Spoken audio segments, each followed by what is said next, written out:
Hey gang, I just wanted to hop back on a little bit more information because of course I get off and then it comes to me. And that's why it's hard to make these videos because it's not one sentence kind of things or something that's easy to just give you the answer in the comments, But I do want to give a little bit more information on my background. I treated for years having manic depressive and oh, I was on some drugs, let me tell you, lithium and Surzone and all kinds of stuff. With a toddler at home, no boot. I can tell you this. If you are someone that takes any of those types of drugs, and I know there are newer ones out today for, manic depressive or schizophrenia. I know people that have schizophrenia and stuff and that have there's different levels of manic depressive, so we're all at different stages and do different things. But a lot of times what happens when they are on a good regimen that controls that, most people don't like the way the drug makes them feel, because you feel such a detachment of life and people sometimes, and you just don't want to do anything, and it's actually quite a sad world to live in when you're on those kinds of drugs, especially if you're on heavy duty loads of them. Okay, and I can tell you this: microdosing is not that. You will not feel that. So before people start jumping in the comments and saying, oh, psychedelics and tripping and stuff like that, that is not what is meant of microdosing.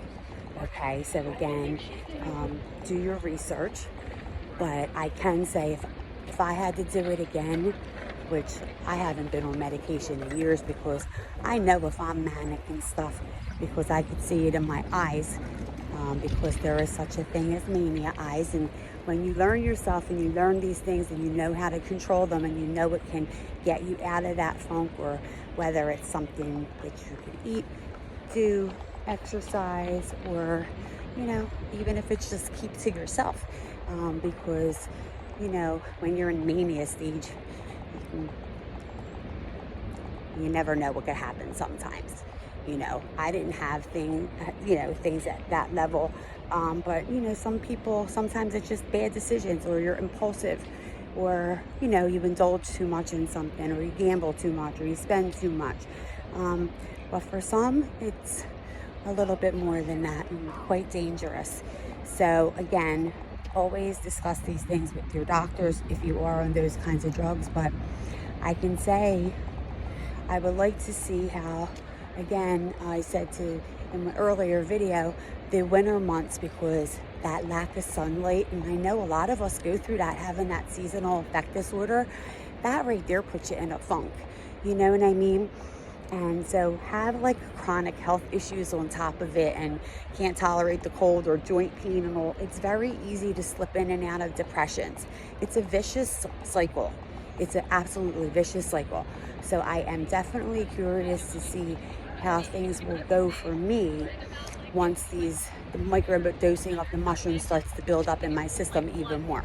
And again, I will document it, but I do want people to know that if you're on those kinds of drugs, I know what they feel like, and you will definitely not feel that. You will definitely just feel like you're in the moment and actually, can focus on who's around you and different things, and like I said, maybe a little bit more concentration. So with that being said, if you have any questions, feel free to throw them in the comments. I'll answer them if I can, or I will get the answers for you. All right, you have a great weekend. Take care.